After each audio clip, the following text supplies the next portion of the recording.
How long would it take your organization to build a strategic workforce plan? For most folks, months, if it happens at all.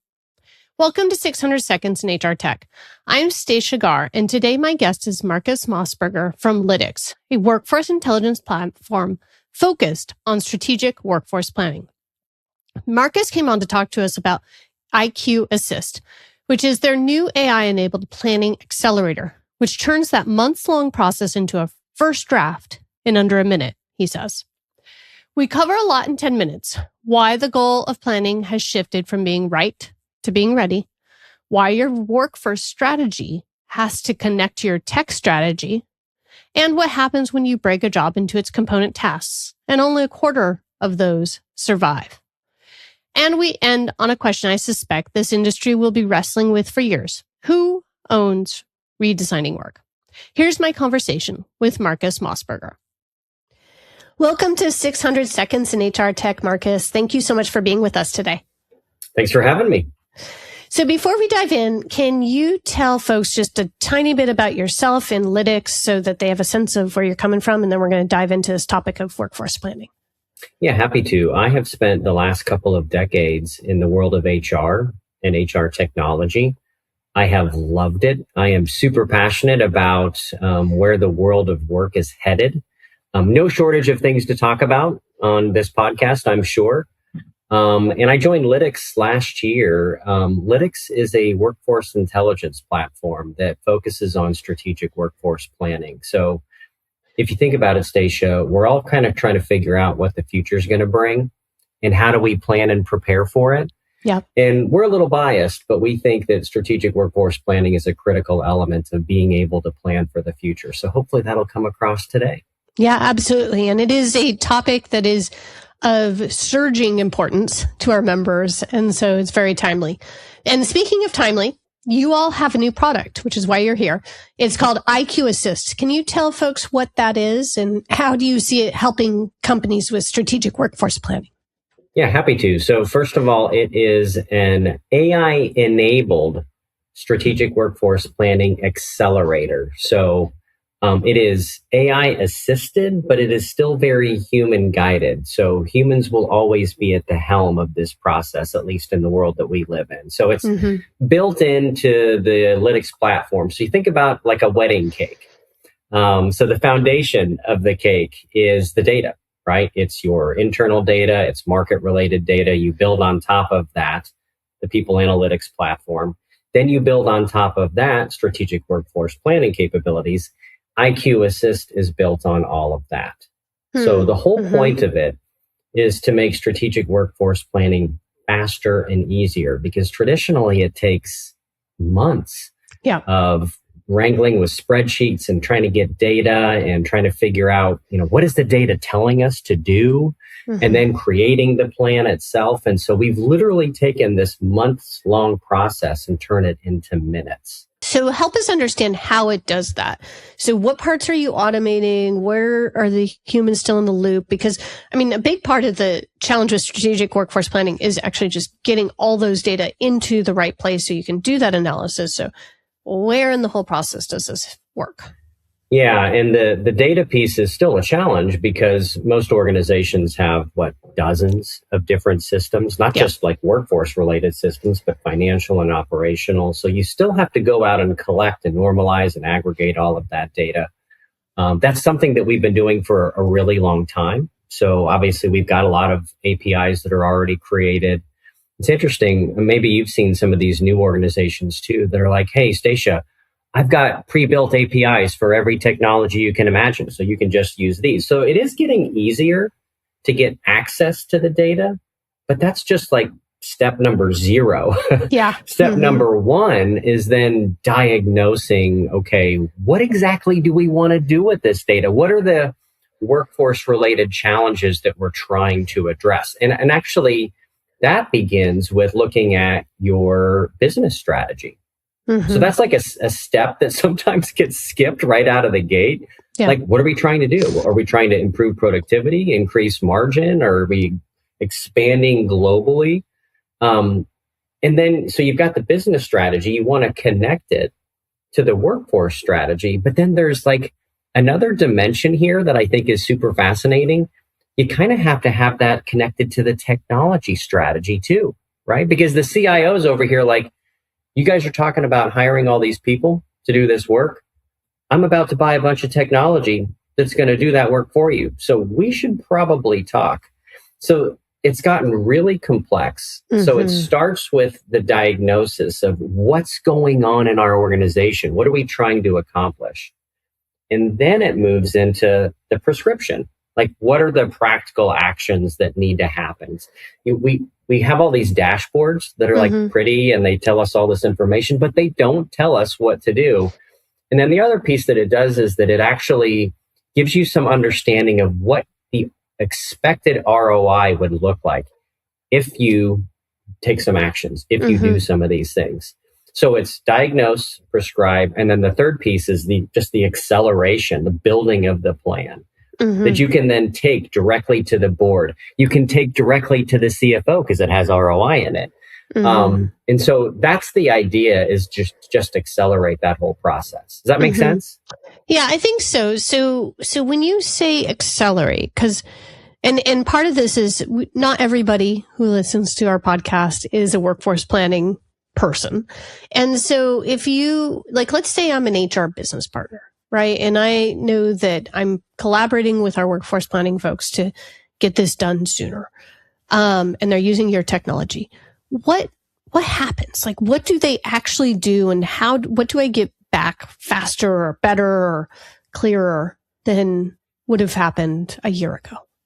Yeah, I think a year ago, you would have found most organizations are still doing these things very manually. They're literally aggregating data into spreadsheets. And then, again, that in and of itself can take an incredible amount of time. And then you've got to evaluate the data, understand what it's telling you. You've got to synthesize it all.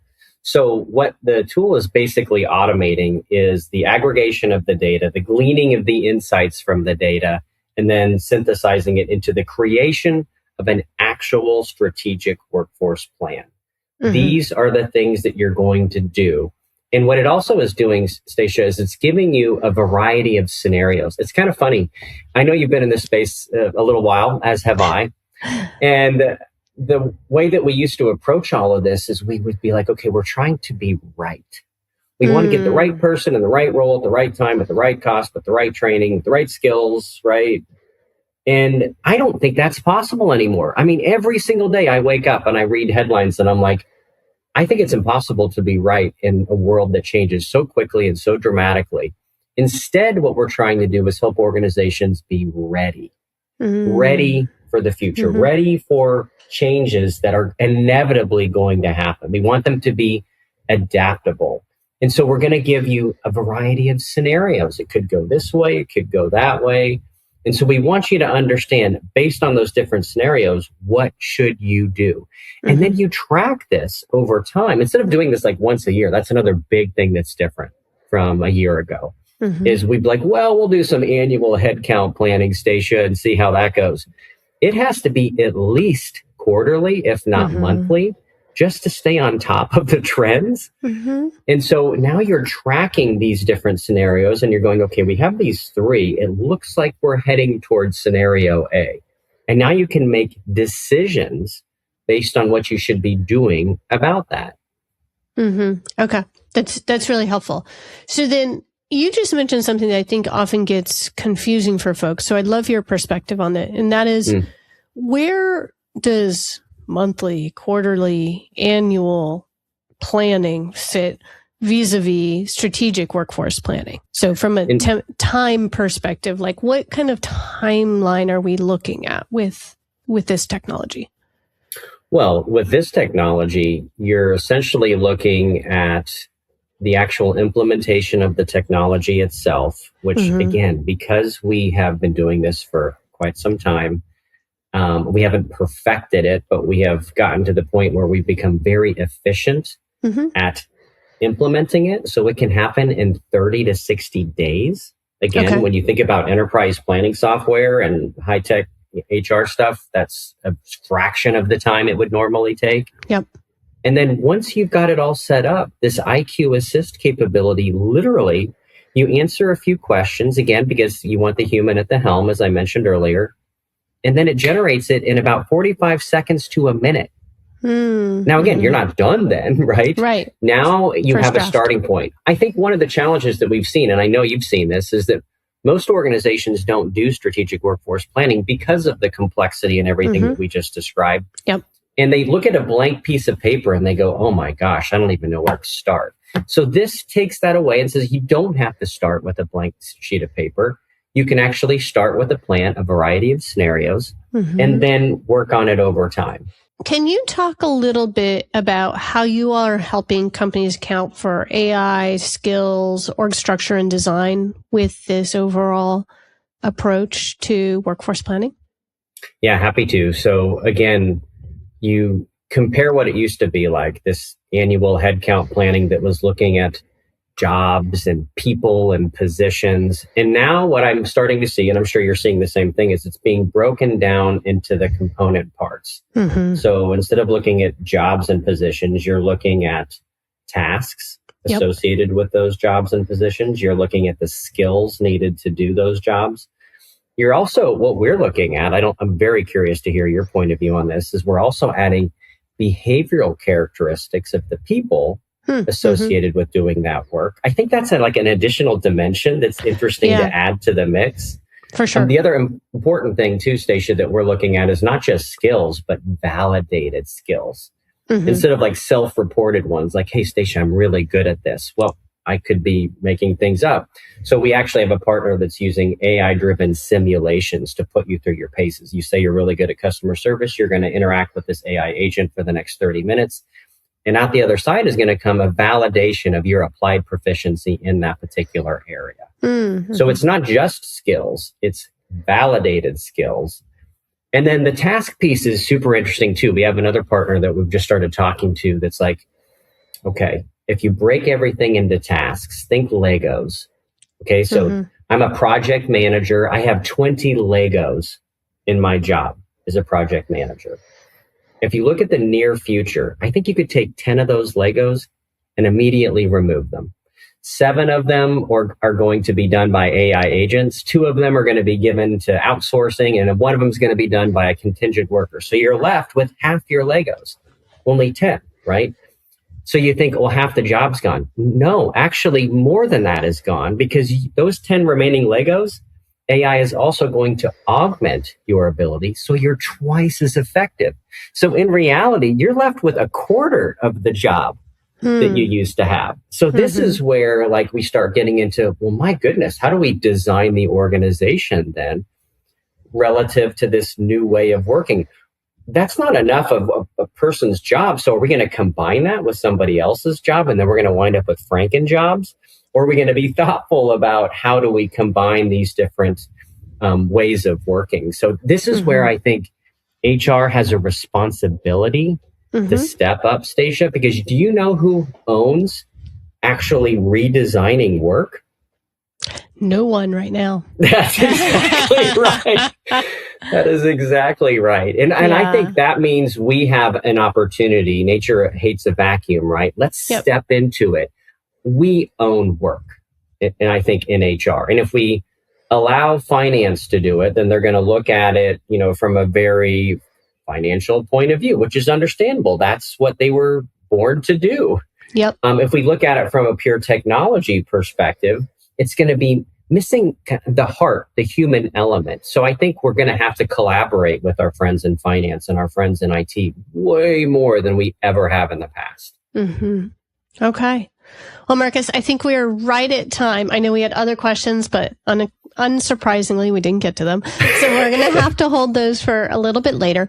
But I really appreciate you taking the time to walk us through, like I said at the beginning, strategic workforce planning is one of the areas we're hearing the most about. And so making it simpler is a really important thing right now as people are trying to grapple with all this uncertainty in their world. So thank you so much for the time today. Thanks for having me. So that's my conversation with Marcus Mossberger from LYTIQS, and I want to take a few minutes on what I took away from it. A few things stood out to me. First, Marcus's shift from being right to being ready. The old approach was that we would have the right person, right role, right time, right cost, assumed we could predict where the business was headed. And Marcus argued that we can't anymore. I tend to agree. So the plan becomes a set of scenarios you track at least quarterly, maybe monthly. And the cadence changes too, because an annual plan can't tell you which scenario you're drifting towards. So for those of you who are focused on workforce planning, here's a question for you. Does your planning process have any way of noticing when there's a drift between cycles? Being able to tell if what you were planning for is what you actually did, or if you're now headed in a different direction. Most folks I talk to don't have that built in. The second point was around compression. And we're not talking about tech compression. We're talking about something else. What Marcus said is that most organizations skip strategic workforce planning entirely because they're staring at a blank page and don't know where to start. I'm not 100% sure that's exactly right, because a lot of times it's not that they are staring just at a blank page. It's that they know that their data doesn't work. They know that they don't have the insights on where they're going, et cetera. And Marcus's point, though, was that a lot of organizations, if they have a technology that will enable them to do this analysis much more quickly, they're much more likely to do it. My hesitation, though, here is that Marcus pointed out as well that one of the steps that most often gets skipped is the diagnosis. So figuring out what the plan is and what the business is trying to accomplish. So this tool, any tool really, that hands you a polished plan in 45 seconds could make that step even easier to skip. So we all want humans to be at the helm, but we still need the discipline to treat that draft, that beginning alignment to the business strategy as a starting point that has to come from somewhere, and it's not going to come from any tool. So that's one thing I want to make sure that folks keep in mind with this technology or any technology, is that critical component. Understand the business strategy and how the workforce enables that. Third, Marcus made a point that connects to work I've just published. Workforce strategy now has to connect to technology strategy, because the CIO may be buying technology to do the very work HR is planning to hire for. A few weeks ago, I facilitated a roundtable of senior HR and IT leaders on the CIO-CHRO partnership. And two things from that conversation apply directly here. Most of what looks like a turf fight between HR and IT is actually a fight about data. Who holds it, who moves it, who governs it. And workforce planning runs straight into that fight, because the plan Marcus described needs HR, finance, and operational data that don't share an owner. And in the organizations where the partnership works, we tend to see 2 leaders or 3 leaders, if you've got HR, IT, and finance, working together, talking every couple of weeks and making sure that they have a shared data agreement that's explicit about what's sensitive, what's shareable, and where it lives. If your leaders aren't having that conversation, doing this workforce planning work becomes so much harder. And so it's really important that you not only acknowledge the importance of these other roles, but make sure that there's a plan for bringing them together. And the final point I want to make is what Marcus called the Lego math, which for those of you who haven't kind of heard this framing, it goes like this. You break a job into 10 tasks. Let's say you take half of them away, most to AI agents, maybe some to outsourcing and contingent work.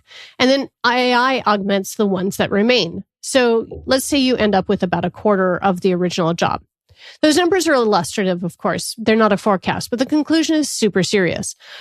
The challenge is that if you take those steps and AI does, let's say, steps 3, 4, 5, 7, and 9, the context and the continuity of decision-making that lived in those steps also goes with the AI.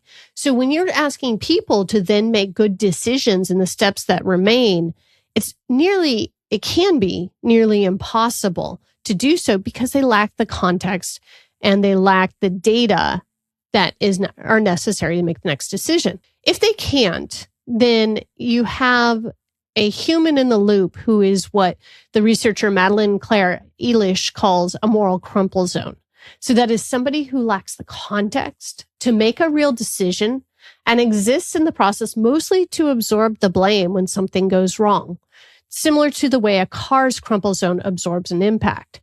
So when we're all talking about we're going to break all these jobs apart and AI is going to do them and we're going to have the human in the loop, you have to ask yourself, is the human in the loop actually able to do something, or are they there just to absorb the responsibility?